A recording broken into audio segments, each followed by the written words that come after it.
العظيم أستغفر الله العظيم وأتوب إليه.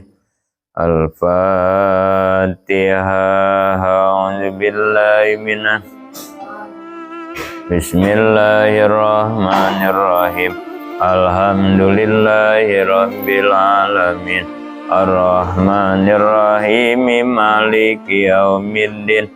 Iyyaka na'budu wa iyyaka nasta'in. Ihdinas siratal mustaqim. Siratal ladzina an'amta 'alaihim ghairil maghdubi 'alaihim waladdallin. Amin. Rabbi zidni ilma warzuqni fahma wa alhiqni bis-sholihin birahmatika ya arhamar rahimin. Ini kitab siapa ini? Nah, kitab babi mana? Ini lihat nih, ini kitab siapa nih?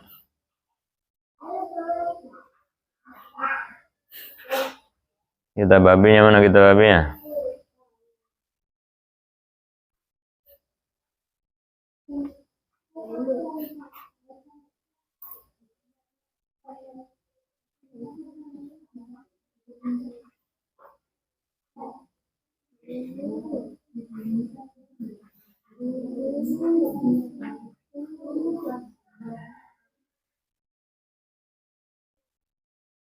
Itu bukan lewat bikin bukan Quran punya. Ini.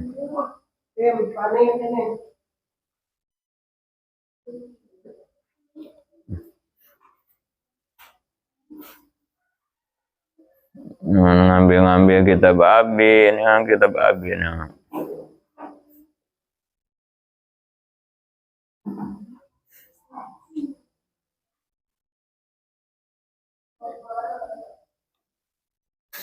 Bagian mana sekarang?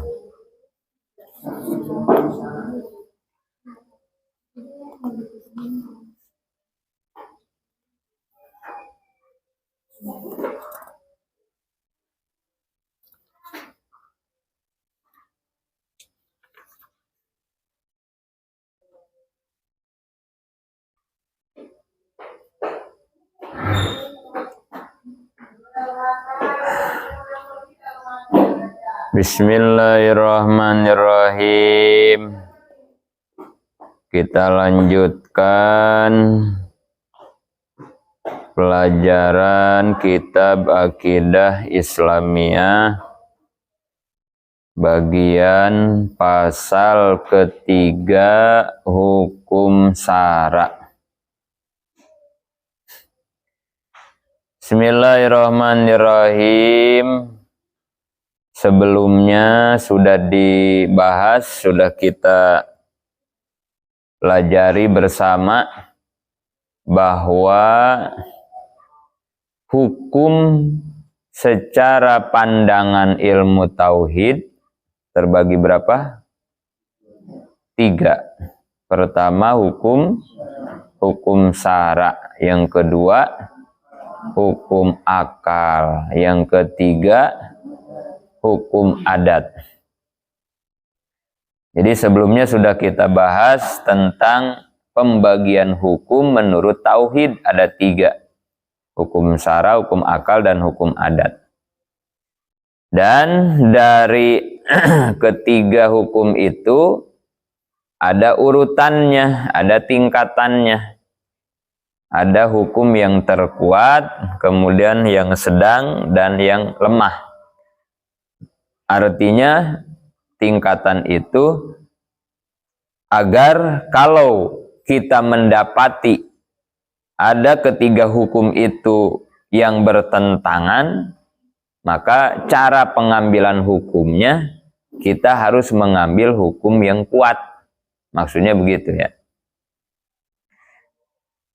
Mana hukum yang paling kuat dari hukum yang 3? Yang pertama yang paling kuat hukum apa? hukum syara yang paling kuat ya. Yang kedua hukum akal. Nah, yang ketiga yang paling lemah adalah hukum adat.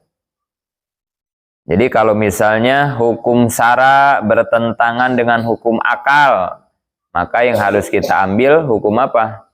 Hukum syara. Hukum akal bertentangan dengan hukum adat, maka yang harus diambil hukum akal. Ya, kalau hukum akal dan hukum adat. Apalagi hukum syara dengan hukum adat, gitu ya. Maka jelas yang paling kuat hukum syara. Nah, itu maksud kenapa kita harus memahami tingkatan ketiga hukum tersebut, gitu ya. Dan kemarin sudah contoh-contohnya ya, ketika bertentangan hukum syara, hukum akal, dan hukum adat. Nah, sekarang mulai akan dibahas satu persatu dari ketiga hukum tersebut. Yang pertama sekarang adalah akan membahas hukum syara yang pertama. Pertama kita harus ketahui dulu takrifnya, patokan atau definisinya. Takrif hukum syara. Kita baca. Isbatu amrin li amrin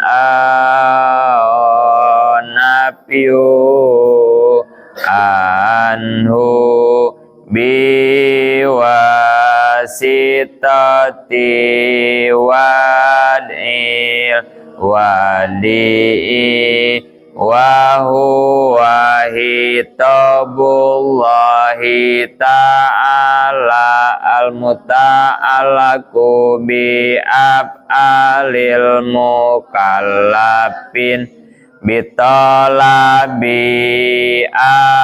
awil ibahati awil wad'i lahuma. Yang disebut hukum syara, patokannya, definisinya, pertama, materi kata isbatu amrin li amrin au nafihu anhu adalah materi yang mempersamakan antara hukum syara, hukum adat, dan hukum akal. Jadi yang dimaksud isbatu amrin li amrin ini menunjukkan bahwa ketiga hukum pada dasarnya sama, gitu ya. Ketiga hukum pada dasarnya sama. Sama-sama apa? Yang kemarin, takrif hukum. Bahwa hukum itu tidak akan lepas dari dua hal. Kalau tidak menetapkan sesuatu, kalau tidak menghilangkan sesuatu, gitu ya. Itu yang disebut dengan hukum, gitu. Kemudian materi kata biwasitoti wad'il wadi'i adalah materi yang membedakan antara hukum syara dengan hukum yang lain. Hukum akal tidak ditangguhkan kepada adanya yang menetapkan, dan hukum adat adalah hasil penyelidikan dari sering terjadi. Nah, kemudian biwasitoti wad'il wadi'i itu maksudnya inilah yang membedakan antara hukum syara dengan hukum yang lain. Di sini nih perbedaannya ya. Apa yang membedakan? Hukum syara mah yang menetapkannya adalah Allah. Gitu, ingat-ingat ya. Jadi yang menetapkan hukum syara itu adalah Allah. Melalui Rasul biasanya ya. Atau bisa juga kita pahami hukum syara itu yang menetapkannya adalah Allah dan Rasulnya. Gitulah gampangnya ya. Itu yang membedakan ya. Nanti yang membedakan antara hukum akal dan hukum adat. Di sini nih perbedaannya. Jadi hukum syara yang menetapkannya Allah dan Rasulnya. Ingat-ingat. Kemudian materi kata wa huwa hitabullah adalah penjelasan dari materi biwasitati wad'il wadi'i. Bahwa yang menetapkannya adalah firman Allah baik langsung dari Al-Quran atau melalui Rasul. Adapun zat Allah dan Rasul dinamakan asyari'u. Jadi maksudnya hitabullah biwasitati wadil wadi itu maksudnya mah hukum syara ditetapkannya itu oleh Allah dan Rasulnya, gitu ya. Ingat-ingat ya. Jadi yang menetapkan hukum syara mah adalah Allah dan Rasul itu. Oleh karena yang menetapkan adalah Allah dan Rasul, maka tidak seorang pun dapat intervensi di dalam menetapkan hukum syara. Dan bunyi hukum yang tidak bersumber dari Quran dan hadis secara langsung dan tidak langsung bukan hukum syara. Jadi begini berarti ya, karena hukum syara itu yang menetapkannya Allah dan Rasul, maka selain Allah dan Rasul tidak ada yang bisa ikut campur. Gitu ya, tidak ada yang bisa intervensi di dalam menetapkan hukum syara, nggak ada. Contoh, Allah mewajibkan puasa Ramadan, contohnya ya. Hukumnya puasa Ramadan itu wajib. Siapa yang menetapkan hukum wajib? Allah dan Rasul. Ada yang ikut campur menetapkan puasa Ramadan itu wajib? Nggak ada, gitu ya. Jadi nggak ada yang bisa ikut campur menetapkan di dalam masalah hukum syara. Gitu. Itu mah hak mutlak, hak prerogatif Allah Subhanahu wa Ta'ala di dalam menetapkan hukum-hukum syara. Gitu ya. Pahami? Karena ini harus jadi pegangan. Karena nanti kalau tidak memahami ini, khawatir ada orang yang coba-coba berani membuat hukum syara. Takutnya begitu, ya. Takutnya puasa Ramadan sudah diwajibkan, sama dia dirubah misalnya. Mubah puasa mah, sunat misalnya. Oh ini hati-hati gitu maksudnya ya. Kalau kita menemui hal-hal seperti itu ya wajib kita inkari, berarti gitu ya. Wajib kita inkari karena ini sudah menjadi ketetapan hukum syara gitu. Yang nggak bisa lagi diintervensi. Nggak bisa diganggu gugat gitu ya. Karena disebutnya juga hukum terkuat ya, hukum syara ya. Suka nggak suka, resep tidak resep, kalau udah jadi ketetapan hukum syara harus kita terima gitu ya. Harus kita terima. Nggak ada yang bisa intervensi. Sholat sehari semalam wajib 5 waktu, nggak bisa dirubah udah gitu. Nggak bisa dirubah. Itu namanya ketetapan hukum syara. Adapun bunyi hukum pendapat para mujtahid adalah bersumber dari Quran dan hadis, maka termasuk dalil hukum syara. Hal ini dijamin dengan Al-Quran sebagaimana firman Allah surat Al-Imran. Kemudian ada lagi enggak hukum syara itu? Jadi begini. Kalau dulu di zaman Kangjeng Nabi, ketika Nabi awal-awal dakwah, Nabi itu kan dakwah itu menunggu wahyu dari Allah, kan begitu ya? Nabi mah ya dakwah teh ya. Jadi Nabi itu dakwah menunggu dapat wahyu dari Allah yang dibawa oleh malaikat Jibril, kan begitu ya? Dulu tuh di zaman Nabi tuh dakwah tuh. Nabi mah nggak pernah berani ngomong sesuatu kalau Allah belum memberikan wahyu gitu. Nggak berani Nabi mah, nggak kayak kita. Doyan banget ngomong gitu mah, apa jadi omongin. Nabi mah nggak begitu gitu ya. Nabi mah. Jadi apa yang Nabi katakan itu pasti itu adalah wahyu. Wa ma yantiku anil hawa in huwa illa wahyu yuha. Nabi mah nggak pernah ngomong ngikutin hawa nafsunya gitu. Kayak kita ya. Banyak omongan yang sia-sia gitu mah ya. Bahkan yang nggak perlu diomongin kita mah ngomong mulu kan gitu ya. Padahal hati-hati itu ya. Semua yang Allah berikan kepada kita ada tanggung jawabnya. Nah, kayak ini nih. Abi suka sering ngingetin tuh ya. Buat diri Abi, buat kalian semua ya. Semua yang Allah berikan kepada kita, fasilitas nikmat apapun, itu ada hisabannya. Ada pertanggungjawabannya. Termasuk lisan kita, mulut kita, omongan kita. Ini kan nikmat. Ya Allah ya. Kita bisa ngebayangin ya orang yang gagu ya. Orang yang gagu, yang bisu. Waduh.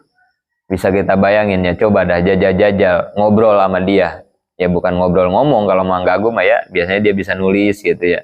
Tanya dah, apa yang kamu paling inginkan di muka bumi ini, di dunia ini? Pasti dia ngejawab lewat tulisan dia. Kalau dia bisa nulis ya pasti saya ingin bisa bicara ya. Artinya ini nikmat bicara ini Masya Allah ya, dihargai berapapun nggak bakal mau ya, nggak bakal bisa dibayar ya. Bayu mau nggak dikasih 1 miliar tapi digaguin, mau nggak? Kasih 1 miliar ya nih, 1 miliar tapi Wahyu gagu, mau nggak? Oh gitu. Tapi dikasih 1 miliar, mau nggak Bayu? Nggak ada harganya ya, nggak bisa dijual, dihargai nggak bisa. Mahal ya Allah ya. Ya cuman kita kadang tidak menyadari gitu ya, tidak menyadari, tidak merasakan gitu kenikmatan bicara itu. Akhirnya tadi banyak omongan-omongan kita yang nggak berguna ya, dipakai yang nggak ada manfaatnya.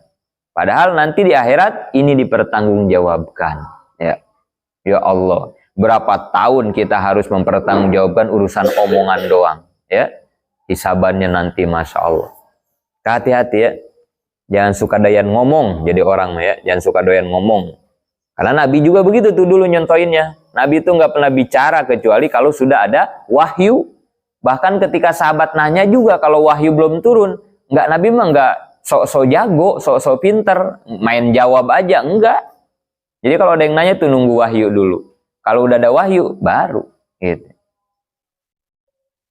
Ini contoh luar biasa dari Kangjeng Nabi ya. Karena kan ada pepatah bilang, orang yang banyak ngomong pasti banyak salahnya ya. Sedikit ngomong pasti sedikit salahnya. Tidak ngomong berarti tidak akan salah gitu. Kamu sama Abi pasti banyakkan Abi salahnya. Abi mah dari tadi sampai beres ntar ngomong mulu kan gitu. Mending kalau benar omongan Abi. Kalau ada yang salah, kamu mah enak ngedengerin doang, dapat pahala dengan ngedengerinnya kan gitu ya. Nggak bakalan salah lagi ngedengerin mah ya. Tapi Abi nih yang berisiko, yang nyampein kalau ada yang salah penjelasannya, waduh ya. Jadi kalau nggak butuh-butuh banget malah jangan ngomong gitu ya, jangan ngomong. Kalau ditanya, kalau emang harus ada yang kita bicarakan baru. Apalagi dipakai ngobrol, ngaler, ngidul, ngelantur kemana-mana, 2 jam, 3 jam ngobrol, ya Allah, ya, ngomongin apa ya. Berat nanti kan pertanggungjawaban. Mendingan dipakai tadarus, dipakai zikir. Atau kalau nggak mau tadarus, nggak mau zikir, atau jangan ngomong, diem gitu. Ada juga kan peribahasa ya, bicara itu perak, diam itu emas, kan begitu ya. Saking berharganya diam gitu ya. Man kana yu'minu billah wal yaumil akhir falyakul khairon aw liyasmut. Orang yang beriman kepada Allah dan hari akhir, cirinya kalau ngomong dia ngomong baik, kalau nggak bisa ngomong baik dia diam. Nah, itu ciri orang yang beriman tuh. Diam itu emas, bicara itu perak. Jadi nanti kalau bini kita ngambek pengen emas, udah diam aja. Jadi kamu punya istri ya, bini pengen dibeliin gelang, beliin kalung emas gitu, diam aja udah. Nah, apa sih bang, diam aja, saya dari tadi ngomong juga pengen kalung emas, no kayak tetangga, no kalungnya emas, udah beli lagi cincin, abang diam aja. Kan kata pepatah, diam itu emas, kan pengen emas ini abang lagi diam, nih lagi jadi emasan itu ya. Atau kawinnya sama orang Jawa, wah udah itu emas asli itu ya. Kalau kawin sama orang Jawa mah ya, cuman emasnya hitam mungkin kalau orang Jawa mah ya, nggak kuning. Artinya apa? Ya bicara itu jauh lebih baik kita diam. Diam lebih baik daripada kita bicara ya. Nah, jadi dulu ketika di zaman Kangjeng Nabi mah agama aturan syariat itu satu doang dari Kangjeng Nabi gitu ya. Dari Nabi doang, Al-Qur'an berarti ya, wahyu langsung dari Allah. Nah, begitu Kangjeng Nabi nggak ada, dilanjutkan dengan para sahabat. Beres perjuangan dan dakwah Nabi wafat, beres tuh udah berarti ya, syariat-syariat agama udah sempurna. Al-yauma akmaltu lakum dinakum wa atmamtu alaikum ni'mati wa raditu lakumul islam madina. Beres tuh. Itu ayat terakhir yang Allah turunkan kepada Kangjeng Nabi itu. Artinya sudah lengkap semua syariat Al-Quran, berupa Al-Quran itu udah lengkap tuh, udah beres. Jadi hukum syaratnya satu aja ya, Al-Quran aja gitu. Nah, tapi di waktu itu pun ada hadis-hadis Kangjeng Nabi. Hadis itu apa? Penjelasan tafsir dari isi Al-Quran. Jadi di zaman Nabi juga udah ada hadis ya, hadis Nabi kan. Nah, berarti hukum syara itu Al-Quran dan hadis. Dua saat itu ya. Kesininya zaman sahabat, zaman tabi'in, tabi'in terus kesini-sininya. Al-Quran semakin dikembangi, hadis semakin dikembangi, karena situasinya juga sudah mulai beda ya. Kan semakin kesini kan situasi semakin beda ya. Akhirnya kan masalah datang. Dulu di zaman Nabi nggak ada masalah ini. Misalnya di zaman Nabi dulu nggak ada jual beli online kan dulu mah ya. Di zaman Nabi sekarang mah ada jual beli online. Nah berarti kan masalah baru tuh ya. Karena dunia mah kan berkembang, berjalan terus, berkembang terus. Dan ini kan harus disikapi oleh hukum, oleh agama, oleh syara kan begitu ya. Dan Al-Quran dan hadis itu selalu mampu menjawab setiap masalah yang ada. Relevan kan Al-Quran disebutnya ya, tidak lekang dimakan zaman kan Al-Quran ya, sekali dibikin teh satu untuk selamanya Al-Quran ya, tidak butuh direvisi, hanya tinggal pemahamannya, penafsirannya yang harus diperluas gitu. Dulu mah nggak ada jual beli online, sekarang mah ada jual beli online. Gimana tuh hukumnya jual beli online? Gimana kalau pesanan kita tidak sesuai dengan yang datang misalnya? Gimana tuh ijab kabulnya? Nah itu kan perlu ada penjelasan berarti kan ya. Nah gimana nih cara menafsirkan hukum syara ketika di Quran dan di hadis secara tekstual tidak kita temukan misalnya ya. Harusnya bagaimana nih? Maka kesininya adalah pendapat-pendapat ulama ya, yang disebut dengan ijma ulama dan qiyas itu. Jadi nambah tuh ya. Apakah itu masih disebut hukum syara? Masih disebut hukum syara. Kenapa? Karena itu yang mengeluarkannya para ulama, gitu ya. Yang menetapkan hukumnya para ulama. Dan itu ada jaminan. Ini nih surat Al-Imran ayat 7 ini ya, keterangannya nih. Ini harus pahami sama kamu nih. Harus diperhatikan. Karena hari ini udah lama ya, ada kelompok-kelompok orang yang sudah mulai nggak mau ngedengerin pendapat-pendapat para ulama. Hati-hati ya. Udah lama, bukan hari ini doang ya. Jadi ada kelompok-kelompok orang yang sudah mulai tidak mau mendengarkan kaul-kaul para ulama. Mungkin dia menganggap kaul ulama itu bukan hukum syara, mungkin begitu ya. Sampai dia bilang, ngapain ngikutin Imam Syafi'i, kan gitu ya ngomongnya ya. Ngapain ngikutin Imam Mazhab Maliki Hanafi, udah aja kita mah langsung kembali kepada Al-Quran. Gitu ngomongnya. Ini mungkin termasuk yang kata Abi ya, ini golongan orang-orang filsafat juga nih kayaknya gitu ya. Kayak bener kan omongannya ya, logis banget gitu ya. Iya ya, ngapain kita ngikutin pendapat Imam Syafi'i? Ada Quran, ada hadis kok, kan gitu ya. Padahal kelompok ini adalah kelompok orang-orang yang sedang menjauhkan kita dari Al-Quran dan hadis sebetulnya. Ini hati-hati nih. Nah pemahaman ini harus kamu pahami supaya nanti bisa menjawab, ngelawan pendapat-pendapat yang tadi gitu. Ngapain katanya pakai sapinah, pakai tijan, pakai bajuri, ngapain? Udah aja langsung ke Quran ke hadis. Waduh, kayak bener omongannya, kayak bener. Jadi mereka mulai tidak mau memakai pendapat-pendapat ulama. Padahal ya, pendapat ulama itu masih termasuk dinamakan hukum syara. Nah ini nih penjelasannya nih. Kasih tahu sama mereka nih yang udah nggak mau ngedengerin kaul ulama ya. Ini nih surat Al-Imran ayat 7. Wa ma ya'lamu ta'wilahu illallah warasihuna fil ilmi yaquluna amanna bihi. Di sini dijelaskan tidak ada yang mengetahui takwil Quran, tafsir Quran, penjelasan Quran gitu ya, melainkan Allah. Jelas itu mah ya. Secara hakikat nggak ada yang tahu maksud dari isi Al-Quran kecuali Allah gitu ya, pasti itu mah. Nah dari Allah kemudian diturunkan kepada Kangjeng Nabi, berarti yang kedua Yang tahu isi Al-Quran itu adalah Kangjeng Nabi. Alif lam mim, zalikal kitabul la raiba fihi hudal lil muttaqin. Maksudnya apa itu? Yang tahu ya Allah. Wallahu a'lam bimuradihi. Yang tahu maksudnya hanya Allah. Jelas itu mah ya. Setelah Allah kemudian Kangjeng Nabi pastinya ya. Manusia pertama yang Allah beri ilmu tentang tafsir Quran itu Kangjeng Nabi. Nah, setelah Nabi tidak ada, siapa? Nah, gitu ya.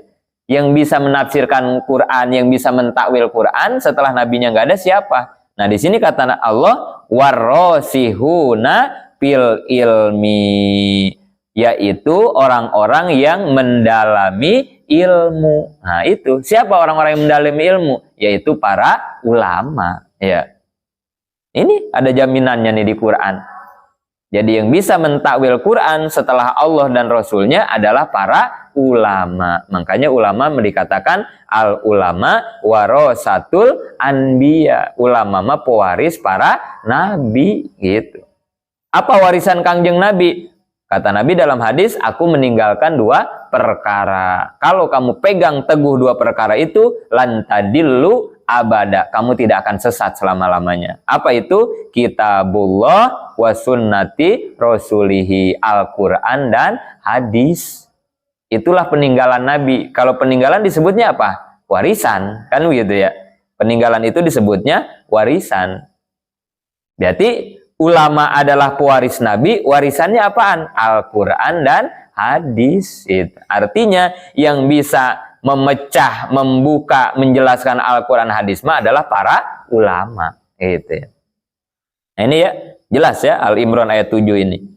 Jadi yang disebut hukum syara, pertama Al-Quran, kedua hadis, yang ketiga adalah pendapat para ulama yang disebut dengan ijma ulama atau qiyas. Gitu ya. Nah, dari situlah kita bisa mengambil hukum-hukum syara dari 4 itu ya. Ya, hati-hati tuh kalau ketemu tuh sama kelompok-kelompok yang tadi. Apa-apa pengennya ke Quran. Mending kalau benar menafsirinnya ya. Ya kadang itu orang-orang filsafat doang, orang-orang yang begitu teh gitu. Orang yang cuman make otaknya, yang otaknya enggak ngikutin Al-Quran sebetulnya mah. Gitu. Hati-hati. Gak mau ngikutin Sapinah teh, gak mau. Sapinah bikinin ulama mah bisa salah katanya. Waduh. Begitu ngomongnya dia. Hati-hati itu. Jelasin nih ayat ini buat mereka nih supaya mereka paham ya. Tapi memang kelompok itu teh sebetulnya mah kelompok-kelompok yang sedang menjauhkan kita dari Al-Quran sebetulnya ya. Hati-hati. Itu tantangan berat tuh. Apalagi nanti kamu ya 10-20 tahun lagi ke depan, waduh, zaman udah semakin luar biasa, tantangan agama juga pasti bakal lebih berat gitu. Kayaknya harus cukup-cukup dah bawa modalnya ya, modal ilmu pastinya kita ya. Karena tanpa dengan ilmu, waduh, berat kita menghadapi pendapat-pendapat semacam itu ya. Kita bisa kalah debat nanti ya, kalah hujah. Jadi nggak ada lagi lah modal yang paling harus kita siapkan mah kecuali keilmuan. Mumpung masih muda kalian, masih kecil, udah. Jangan ada waktu lain kecuali perbanyak penguasaan ilmu-ilmu tauhid, ilmu fikih, tasawuf, ilmu alat, dan ilmu-ilmu yang lainnya. Karena tantangan kalian di depan itu bakal lebih konflik, bakal lebih berat ya. Wah, kalau cuman ngaji semaunya mah, waduh, ya kita nanti cuma jadi penonton. Mending kalau cuma jadi penonton ya. Kalau kamu malah jadi korban, nauzubillah ya. Itu yang sekarang pada jadi teroris-teroris, emang kenapa itu? Itu korban, korban doktrin ya. Orang-orang yang pada jadi teroris, yang ngebom kantor polisi, yang ngebom gereja, emang itu siapa itu? Itu bukan penonton, mereka itu udah jadi korban ya. Udah jadi korban. Korban apa? Kedoktrin. Mereka didoktrinnya pakai apa? Pakai Injil, punya orang Kristen? Kagak. Nggak pakai Injil. Atau diancam? Kagak. Mereka itu terdoktrin dari ahli-ahli teroris ya. Kalau kita ngedengerin tuh di TV, di YouTube penjelasan ahli-ahli teroris yang udah menangani para teroris-teroris, mereka itu terdoktrin oleh ayat-ayat Al-Quran. Mereka itu terdoktrin oleh hadis-hadis. Bahkan mereka bilangnya hadisnya ini mah soheh gitu. Hadis maudhu, hadis kayak begitu mah nggak dipakai sama mereka. Coba bayangin sama kamu. Orang Islam bisa kedoktrin sama Al-Qur'annya sendiri, bayangin. Berarti betapa hebatnya itu ya, tim doktrinnya ya, orang-orang yang doktrinnya ya. Yaitu orang-orang filsafat, orang-orang yang kayak begitu teh. Orang-orang yang pintar bersilat lidah, memutarbalikan fakta. Itu orang-orang filsafat. Kalau kita nggak punya dasar-dasar yang kuat, bisa kita bayangin ya, mungkin kita juga bisa ke bawah ya, ke doktrin ya. Dan kamu perhatikan, teroris-teroris itu emang orang-orang bodoh. Jarang orang-orang bodoh itu. Rata-rata S1, S2 ya, dokter ya. Yang kena teroris itu dulu ada namanya Dokter Ajhari ya. Tukang perakit bom itu. Dokter, bayangin, dokter bisa ke doktrin. Apalagi kamu yang SD aja kagak lulus ya. Kayak Abi misalnya nggak lulus SD ya. Dan mereka ternyata nggak usah minggu-mingguan, bulan-bulanan ngedoktrin orang itu. Cukup 2 jam katanya. 2 jam aja didoktrin sama mereka. Jadi teroris langsung orang. Bayangin coba itu. Kalau keilmuan kamu dangkal, naudzubillah ya. Sekarang kamu aman. Amannya apa? Ada di pesantren. Insya Allah pesantren kita sanad ilmunya benar. Kamu aman. Jadi orang benar maksudnya ya. Tapi jajal nanti suatu saat kamu berhenti dari pesantren misalnya. Terus ketemu seseorang atau didatengin seseorang, ternyata orang itu yang suka ngedoktrin, siapa yang bisa ngejamin keselamatan kamu? Kamu nggak bakal jadi teroris. Coba siapa yang bisa ngejamin? Nggak bakal ada, ya. Sekarang mah kamu aman begini tuh karena kamu situasinya begini ya. Tapi 5 tahun ke depan atau 2 tahun ke depan, siapa yang tahu? Tiba-tiba di jalan ada yang nemuin kamu, kan begitu ya? Atau di rumah kamu misalnya ada yang datang ke rumah, nawarin jihad, nawarin Quran, nawarin surga, nawarin bidadari. Waduh ya. Bisa kita ngelawan mereka? Nggak bakalan bisa ya. Kalau dasar kita kurang. Itu baru di kita. Belum nanti anak-anak kamu. Itu ya. Belum nanti anak-anak kita, turunan kita. Siapa yang bisa ngejamin? Makanya nggak ada lagi persiapan yang paling tepat untuk menghadapi semua itu kecuali keilmuan kita harus padat ya, keilmuan agama pastinya. Udah nggak ada lagi ya. Ingin selamat maka modali kita nanti anak-anak kita dengan ilmu agama. Dan ini kan kenyataan ya, real ya. Kita ngelihat kok di TV dan itu bukan 1-2 orang teroris kan ya, udah puluhan, udah ratusan hari ini. Kok bisa gitu ya orang Islam jadi teroris gitu. Dan ternyata begitu. Dan didoktrinnya bukan sama apa-apa, sama Al-Quran. Dan dia bukan orang bodoh gitu ya. Dia bukan orang bodoh. Dia tuh S1, S2, dokter ya. Ya apalagi kita, memang gitu ya. Jadi maksud Abi, jangan enggak saya mah aman Bi, nggak bakal ngapa-ngapa. Iya enggak ngapa-ngapa tuh sekarang lagi begini, kan begitu ya. Tapi besok atau ntar nih kamu pulang di jalanan, di bus misalnya, ketemu sama orang kayak begituan. Di mana pesantren? Miftul Abidin, Bantar Gebang di Bekasi. Ngaji apa di sono? Ngaji kitab ini. Kitab. Kitab bikinan siapa? Nah, mulai kan gitu ya. Mulai itu begitu. Udah yuk, ngikut sama bapak yuk. Sambil ada inilah kopi, rokok yuk. Sono yuk, ke rumah yuk. Begitu kan mereka itu ya. Diajakin ke rumahnya. Dan dia tahu hobi kita. Apa nih hobinya? Oh main bola. Ayo, bapak punya kok futsal. Ada lapang futsal di sana. Yuk kita main yuk. Ajak teman-teman kamu yuk. Gitu. Ntar buat aqua, buat minumannya mah bapak kasih. Begitu tuh. Gaya mereka tuh. Dicekokin, diempanin. Pelan-pelan kayak begitu cara ngobrolnya. Ngaji apa aja di pesantren. Kitab ini, kitab ini. Kita bikinin siapa sih? Ulama. Ulama siapa sih? Nabi bukan. Nah terus begitu tuh. Nggak usah lama. 2 jam. Udah. Tiba-tiba kamu menghilang kontak, orang tua kamu nggak bisa ngehubungi, boro-boro kembali ke pesantren ya, udah ngikutin dia dah, dikasih duit, dimodalin, buat ngerakit bomnya dikasih segala macam udah. 3 bulan kemudian ada di TV, waduh, bintang tertangkap Densus 88, apa itu ngebom IKN, waduh ya, padahal baru pulang kemarin, habis ngaji tauhid bareng-bareng sama kita. Habis lebaran jadi ada di TV. Naudzubillah. Ya, naudzubillah. Ya.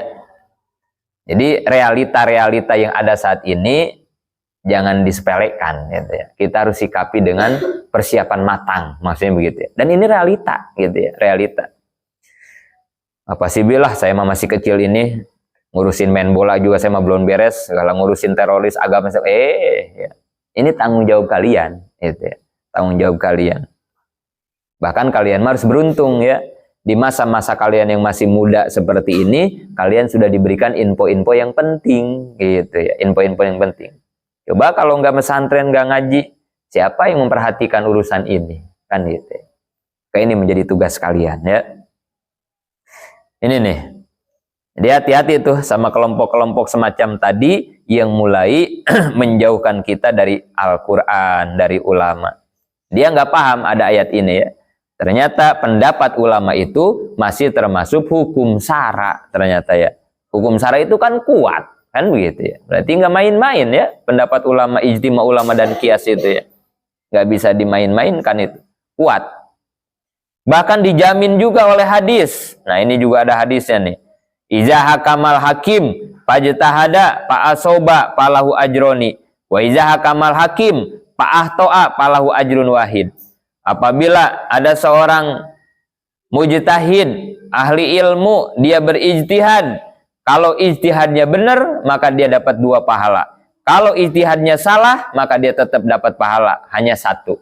Tuh, jaminannya ya. Jadi dijamin ya, pendapat ulama itu dijamin. Nggak sembarangan. Tapi ingat, ini nanti ada kriterianya nih ya. Nggak sembarangan orang jadi mujtahid. Nggak sembarangan ya. Nanti ada kriterianya.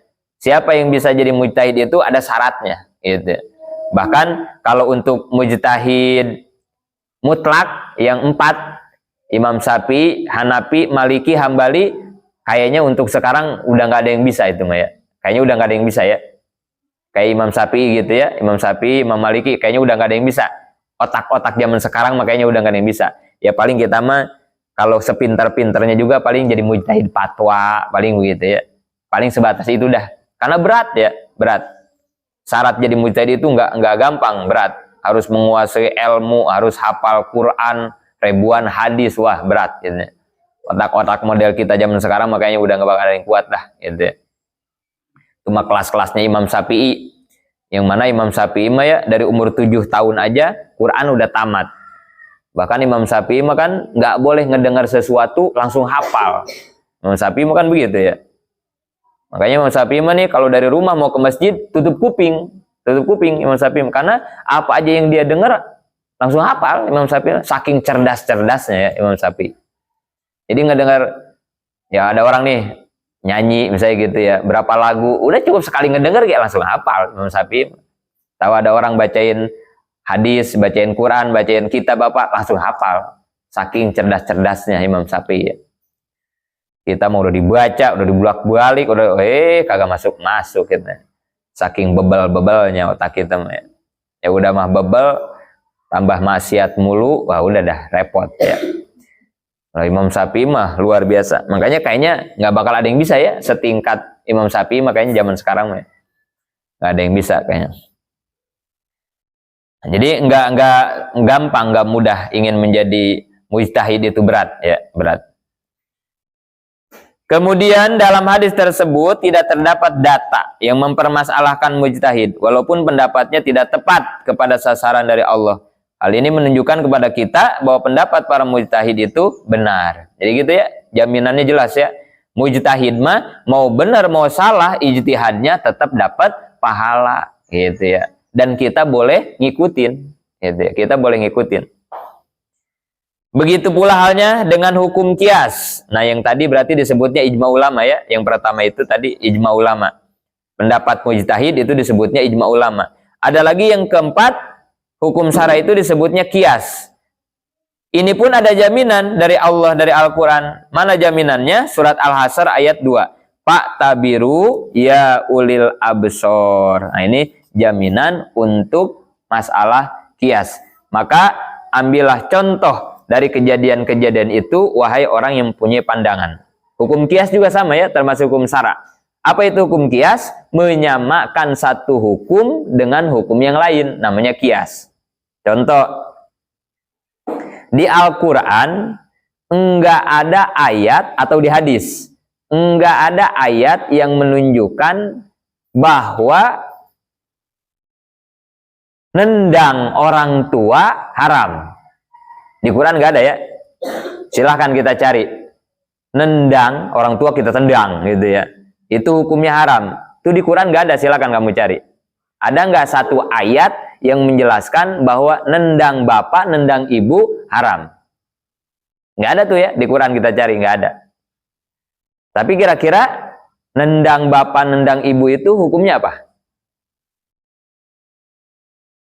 Kira-kira ya, menurut kita nih. Karena kalau nyari di Quran nggak ada nih. Nggak ada ininya, nggak ada dalilnya, nggak ada tulisannya, nggak ada konteksnya. Kira-kira kalau kita nendang bapak, nendang ibu, hukumnya apa? Atau gampangnya gini aja, boleh apa kagak? Nah, kamu berani bilang enggak dari mana? Dalilnya mana? Ayo cari di Quran dari mulai surat Al-Fatihah sampai Anas, nggak bakal ketemu. Ada kalimat gitu, jangan nendang orang tua, nggak boleh. Nggak ada tuh kalimat begitu. Nggak bakal ada. Terus kita bisa bilang nggak boleh, kenapa? Nah, ini salah satu contoh hukum kias. Ada di Quran kalimat begini, wala takullahuma wala tanharhuma wa kullahuma qaulan ma'rufa, gitu ya. Janganlah kamu bilang ke orang tua tuh, dan janganlah kamu menyentak orang tua, tapi berkatalah kepada orang tua dengan perkataan yang baik. Begitu doang tuh di Quran mah ya. Jangan bilang dan jangan nyentak orang tua. Gitu doang di Quran mah. Tim ke warung beli mecin, emak. Nah gitu dong tuh, itu udah nggak boleh tuh kepada orang tua begitu. Emak gitu, emak, bilang doang gitu. Apalagi nyentak, apa sih mak nyuruh mulu, saya udah 2 kali warung ganggu mana lagi puasa lemes, udah itu. Jadi bilang aja nggak boleh, nyentak aja nggak boleh, maka dijadikanlah hukum kias oleh para ulama. Ini hebatnya para ulama nih, dari ayat yang tadi itu ya. Apa kiasnya?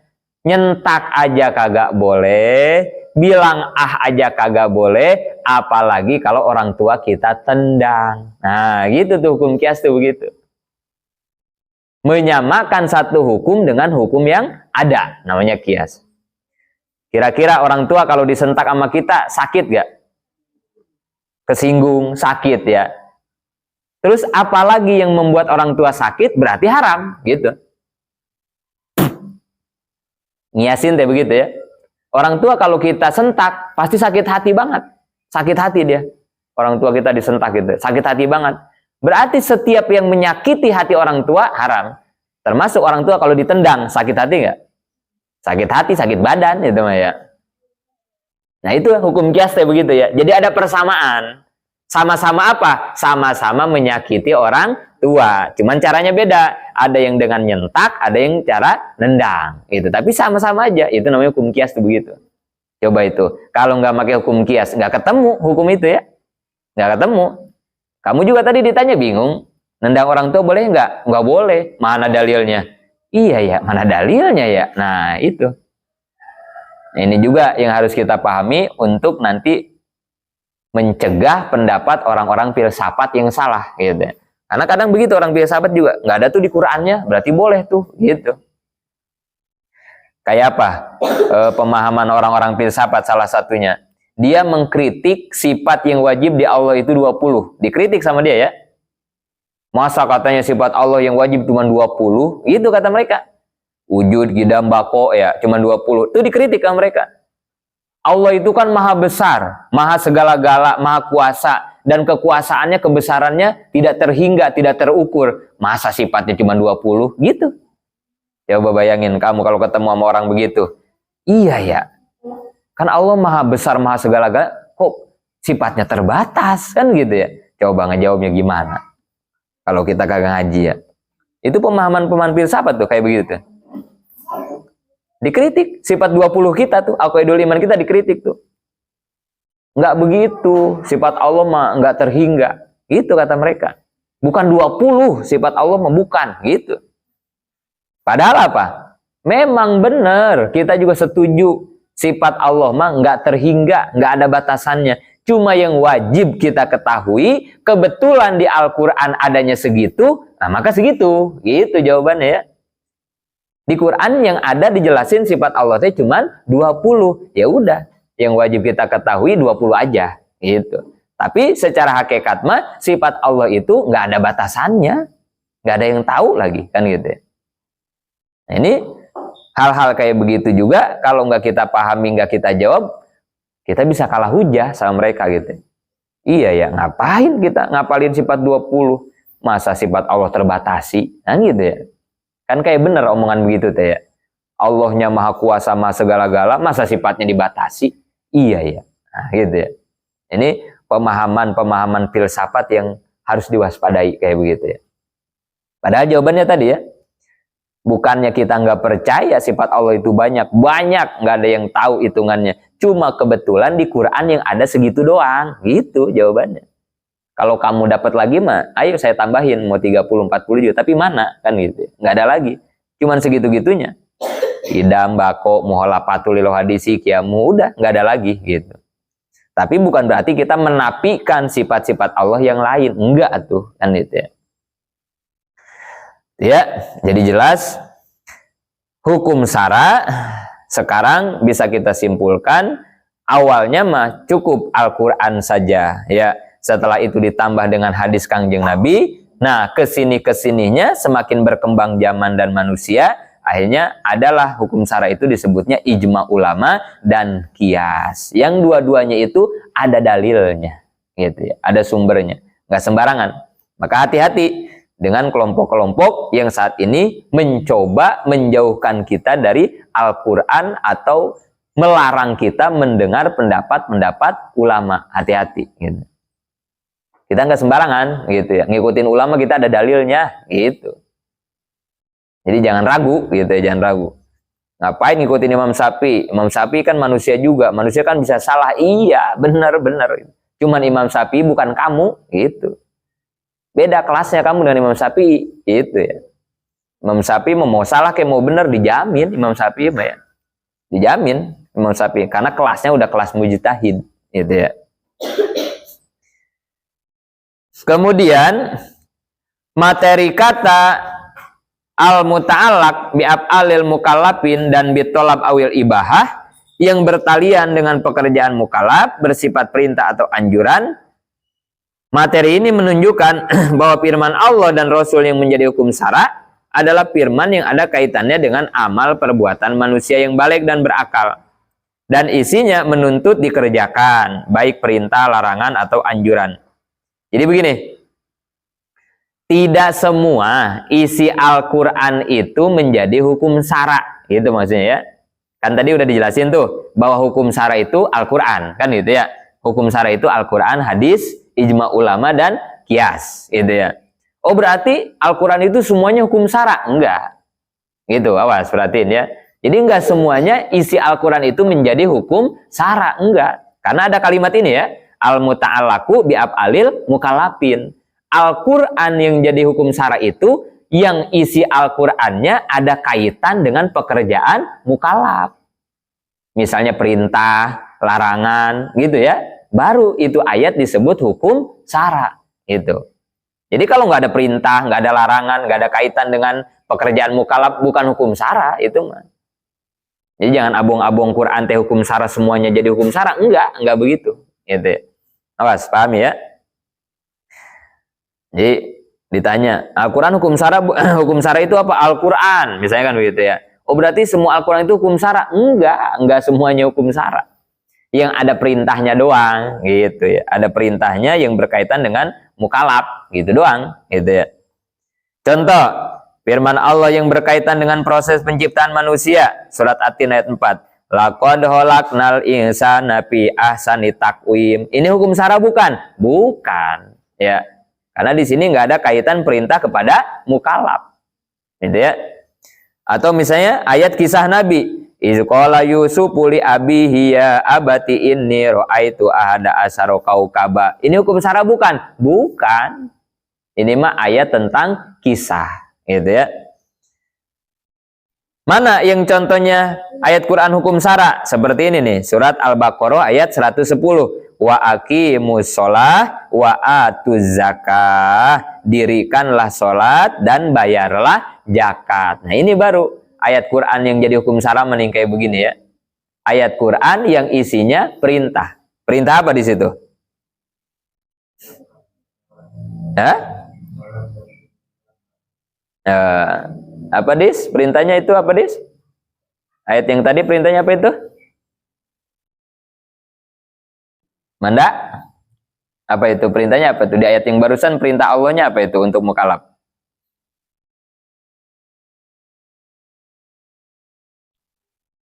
Hah? Itu ayat-ayat hukum syara tuh ya, Al-Baqarah ayat 110. Jadi yang disebut hukum syara itu kalau ada perintahnya kan begitu ya. Enggak semua ayat Quran itu menjadi hukum syara. Nah, di situ ada perintahnya tuh. Perintahnya apa itu? Coba Gadis sama Manda lihat perintahnya apa di ayat itu. Kakak Ripa, perintahnya apa? Nah, apa katanya Dis? Coba baca. Ayatnya baca coba. Terjemahnya baca. Sama Manda baca coba terjemahnya.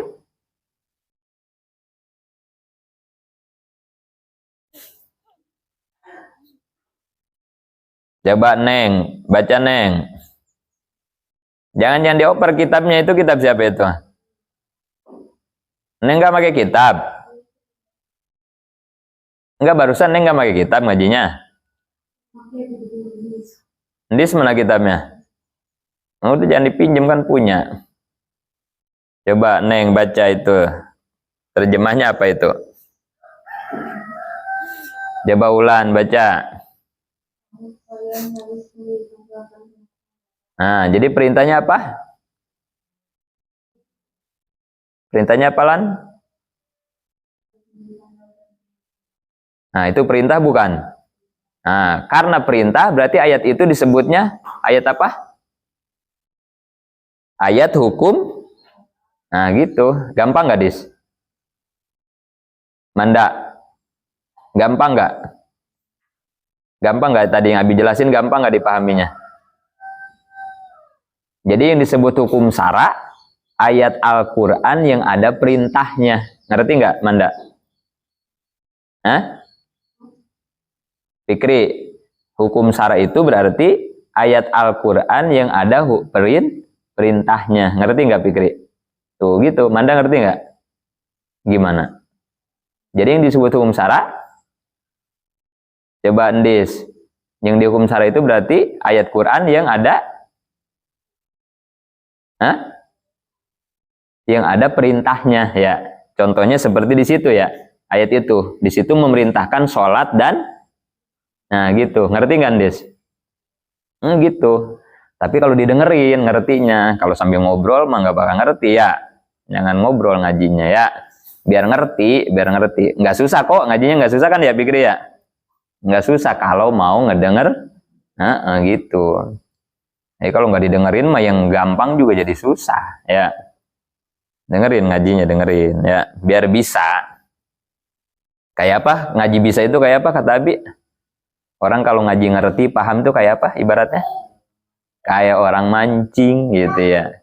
Orang mancing yang dapat ikan gitu ya. Kalau mancing dapat ikan terus gimana yuk? Kalau kita mancing dapat ikan terus gimana? Resep nggak mancingnya? Iya gitu, resep jadi semangat gitu ya. Dapat mulu mancingnya. Tapi kalau mancing ngebagong aja ya. Kalau nggak dapat namanya ngebagong ya. Mancing ngebagong aja, orang-orang dapat dia kagak dapat ngebagong aja gitu ya. Kagak resep mancing begitu mah ya. Kesal udah pulang-pulang ah gitu. Ngaji kayak begitu. Kalau ngaji ngerti, paham, semangat ngajinya juga. Nggak ngantuk, nggak bercanda, nggak apa, semangat gitu. Karena kita ngerti. Tapi kalau ngajinya nggak ngerti, baru 5 menit kayak angob lagi, udah lama banget sih Bi, kan gitu ya. Gitu ya. Jadi usahain biar paham, biar pengen ngerti gitu ya, biar resep ngajinya. Terus kalau ditanya sama Abi bisa ngejawab kan enak kan gitu ya. Abinya juga jadi semangat, kamunya juga semangat kan gitu. Jadi kalau udah dijelasin, ditanya nggak ngerti, Aduh ya, mending kalau nggak ngertinya dengerin mah ya, nggak terlalu kecewa Abi juga gitu ya. Udah ngedengerin ditanya kagak bisa, oh wajar, berarti memang ini belum dikasih paham. Tapi kalau nggak ngedengerin, ngobrol, bercanda, ditanya kagak bisa, aduh itu mah ya bikin lemes ya. Udah mau puasa kita kan ya, aduh suasananya begitu, udah lemes jadinya. Ya jangan ya, tar waktunya ngobrol mah panjang, ya kan ya. Waktunya ngobrol panjang, waktunya bercanda panjang, waktunya ngaji kita ngaji. Dengerin, liatin, ada yang perlu ditulis, tulis gitu ya. Pokoknya pengen bisa gitu ngajinya. Nggak susah kok, nggak. Asal mau ngedengerin gitu. Pasti ngerti gitu. Tapi kalau nggak mau ngedengerin nggak bakal bisa ya. Terus pasal 4 pembagian hukum syara. Nah sekarang pembagiannya nih. Hukum syaranya udah tadi, sekarang pembagiannya. Khitabullah yang menjadi hukum syara dibagi dua. Nah ya. Jadi gini gampangnya mah. Hukum syara atau perintah Allah itu dibagi dua. Satu disebut hitab taklif, yang kedua hitab wado. Nah gitu ya. Hitab taklif artinya tugas pokok. Gampang ya. Jadi hukum syara, gitulah gampangnya ya. Hukum syara dibagi dua. Yang pertama namanya hitab taklif. Hitab taklif itu namanya tugas pokok artinya. Kedua hitab wado. Hitab wado mah aturan pelaksanaan hitab taklif. Contohnya begini nih, biar gampang nih. Contoh hukum syara di dalam Al-Quran mendirikan sholat. Wa aqimus sholah. Kan gitu ya. Itu hukum syara ya. Allah mewajibkan kita sholat. Kan gitu ya. Itu sholat disebutnya hitab taklif. Nah gitu ya. Biar gampang tuh. Itu sholat namanya hitab taklif. Tugas pokok. Jadi tugas pokok kita kan sholat, gitu ya. Nah kemudian ketika kita mau sholat kan kita wudhu, ya. Kita mau sholat kan wudhu ya. Selain wudhu, kita kalau mau sholat harus bersih-bersih, ya. Suci dari hadas, suci dari najis, kan gitu ya. Kita tuh bersuci dulu. Nah wudhu bersuci dari najis itu disebutnya hitab wado. Nah gitu ya. Tata cara pelaksanaan sholat disebutnya hitab wado. Jadi wudhu disebutnya hitab wado, sholat disebutnya hitab taklif gitu. Puasa nih, puasa Ramadan. Ini hitab taklif apa hitab wado berarti? Taklif. Puasa Ramadan mah tugas pokoknya. Cuma niatnya tadi malam ya menjauhi pembatalannya, nggak makan nggak minum nih kita sekarang. Nah itu kan tata cara pelaksanaan berarti ya. Itu namanya hitab wado. Nah gitu ya, gampang ya. Kemudian hitab taklif dibagi 5. Nah sekarang pembagiannya nih. Hitab taklif dibagi 5. 1 wajib. Berarti wajibnya harus dikerjakan. Patokannya dulu ya. Berarti secara fikih ini ya. Patokan wajib. Ma yusabu ala fa'lihi wa yu'aqabu ala tarkihi, diberi pahala bagi yang mengerjakan dan akan disiksa bagi yang meninggalkan. Nah itu taklif yang wajib gitu ya. Dikerjain dapat pahala, ditinggalin dapat dosa. Kayak apa contohnya yang wajib itu? Sholat 5 waktu, puasa Ramadan, itu wajib berarti ya. Kedua sunat. Sunat mah ma yusabu ala fa'lihi wala yu'aqabu ala tarkihi, diberi pahala bagi yang mengerjakannya dan tidak disiksa bagi yang meninggalkannya. Nah itu mah sunat. Dikerjain dapat pahala, ditinggalin tidak dapat siksa. Contohnya kayak apa yang sunat? Yang sunat. Kerjaan sunat kayak jarah. Terus banyak, masa bingung? Puasa Senin Kemis sunat kan? Duha, tahajud, banyak Sunat mah ya. Itu yang sunat tuh. Jadi sunat mah dikerjain dapat pahala. Kalau ditinggalin, kalau sunat dikerjakan dapat pahala, kalau ditinggalkan, nah itu artinya mah begitu ya sebetulnya mah ya. Dikerjakan dapat pahala, ditinggalkan tidak dapat dosa. Ya cuman jangan diartiin begitu sebetulnya mah ya. Kalau diartiin begitu nanti kita menyepelekan sunat. Ya, dikerjain dapat pahala, ditinggalin tidak dosa. Gitu kan ya. Dikerjakan dapat pahala, ditinggalkan tidak disiksa. Kan begitu ya sunat tuh. Kalau diartiin begitu nanti kita menyepelekan. Beda sama wajib. Wajib mah dikerjakan dapat pahala, ditinggalin dapat siksa. Takut kita ya. Waduh, disiksa nih kalau nggak sholat, disiksa nih kalau nggak puasa. Takut ya kalau yang wajib. Tapi kalau sunat, dikerjain dapat pahala, ditinggalin nggak disiksa.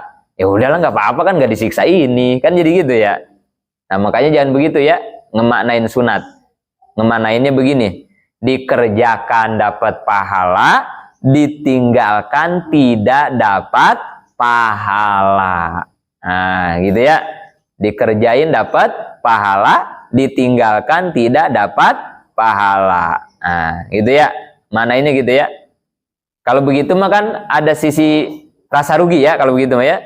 Duha kalau dikerjakan dapat pahala.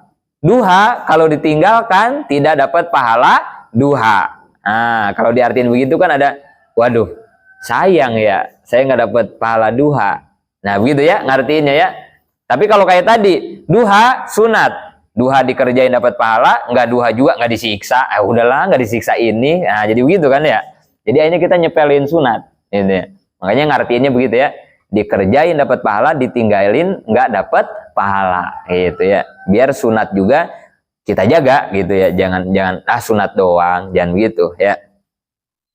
Ketiga, pembagian itu taklif itu haram. Nah, kalau haram mah mayu akobu ala pa'lihi wa yusabu ala tarkihi, diberi siksa bagi yang mengerjakannya, diberi pahala bagi yang meninggalkannya.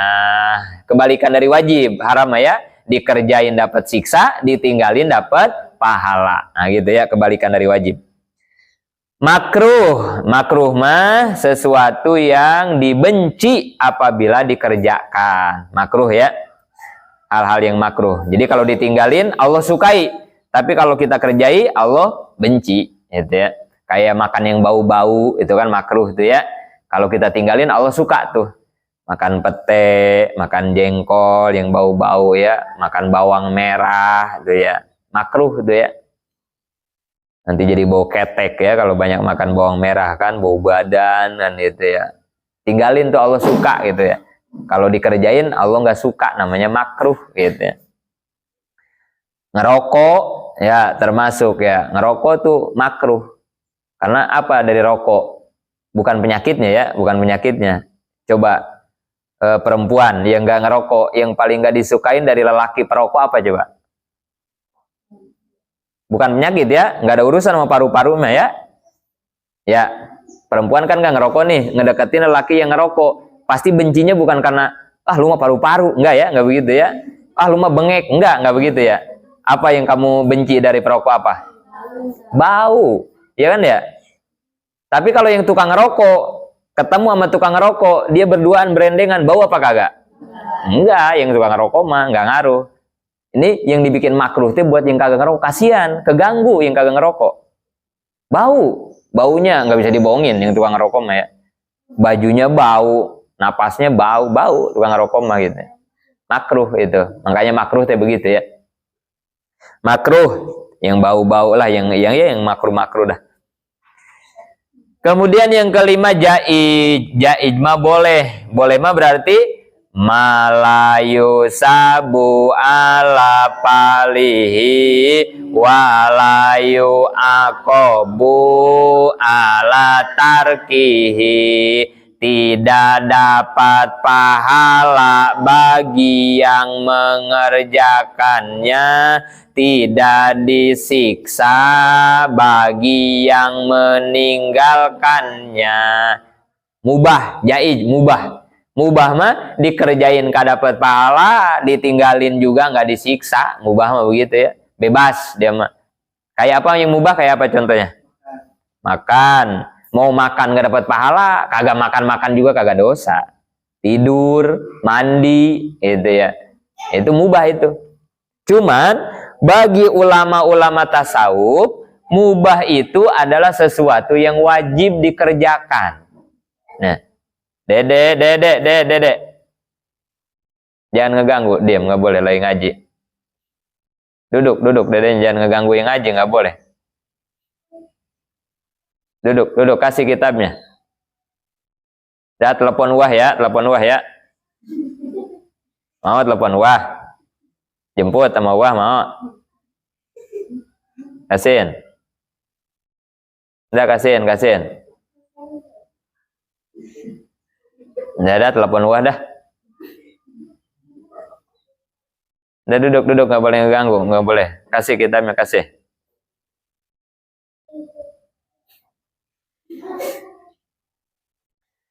Jadi kalau menurut ulama tasawuf mah, mubah itu sesuatu yang wajib dikerjakan, itu ya.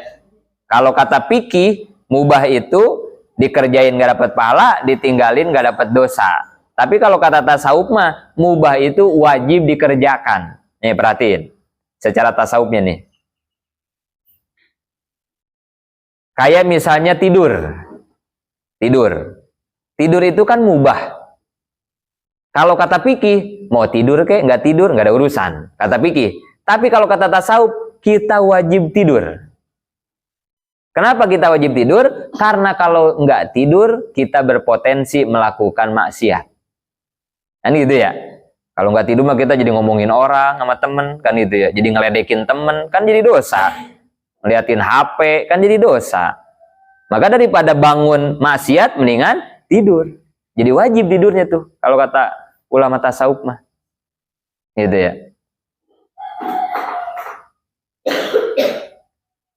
Kalau nggak tidur kita ngayab, ngabuburit lah, olahraga pagi lah. Mending kalau benar olahraganya ya, ngeliatin yang senam doang misalnya di Alpamidi, ya daripada kita ke depan sekarang ngeliat yang senam, mendingan tidur. Nah gitu ya. Jadi bukan mubah, bukan nggak ada hukum, tapi jadi wajib ya. Karena dengan tidur kita menghindari maksiat, dan itu ya.